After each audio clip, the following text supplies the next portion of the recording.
susunod na programa ay rated PG. Patnubay at gabay ng magulang ay kailangan sa mga batang manonood.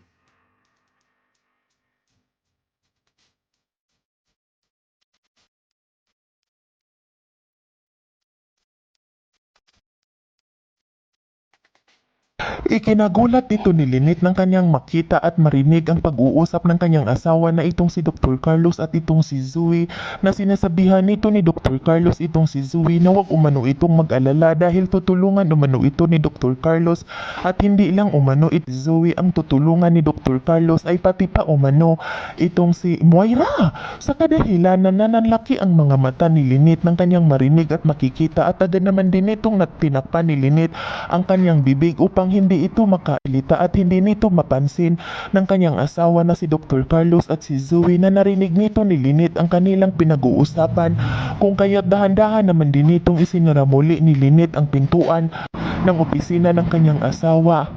At dahil nito alam ni Lynette kung ano ang kanyang gagawin, at dito nang maisipan nito ni Lynette na kailangan naman nito ni Lynette na mayroon itong masusumbungan sa kanyang naririnig, ay dito agad naman din itong naglakad-lakad itong si Lynette sa hallway ng Eastridge Hospital, ngunit wala itong nakita itong si Lynette upang makausap, sa kadahilanan na agad naman din itong naisipan ni Lynette na tawagan itong si Dr. Tanyag. At habang tinatawagan nito ni Lynette itong si Dr. Tanyag, ay labis-labis naman din itong inaalala ni Lynette kung bakit umano nito tutulungan ng kanyang asawa itong si Zoe, kung kaano-ano umano ng kanyang asawa itong si Zoe, kung bakit lagi umano nitong nakikita at napapansin ni Lynette na lagi umano nitong kinakausap ni Dr. Carlos itong si Zoe, at nahuli na rin ito ni Lynette minsan ang kanyang asawa na niyayakap umano nito ni Dr. Carlos itong si Zoe, ngunit naniniwala naman din itong si Lynette sa mga sinasabi ng kanyang asawa na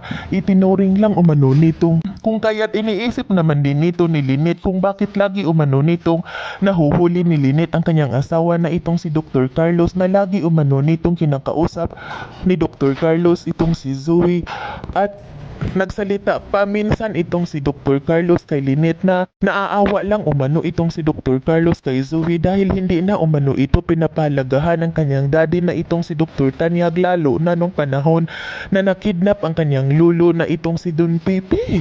Ngunit sumagip din sa isipan ni Lynette na kailangan umano nitong mangmanga ni Lynette ang kanyang asawa, at hindi lang umano ang kanyang asawa at pati pa umano itong si Zoe kung ano umano ang ugnayan sa kanilang dalawa. Yan ay ating aabangan sa susunod pa na pangyayari sa kaganapang ito ng abot kamay na pangarap. Huwag mong kalimutang isubscribe at i-hit ang notification bell ng aking channel.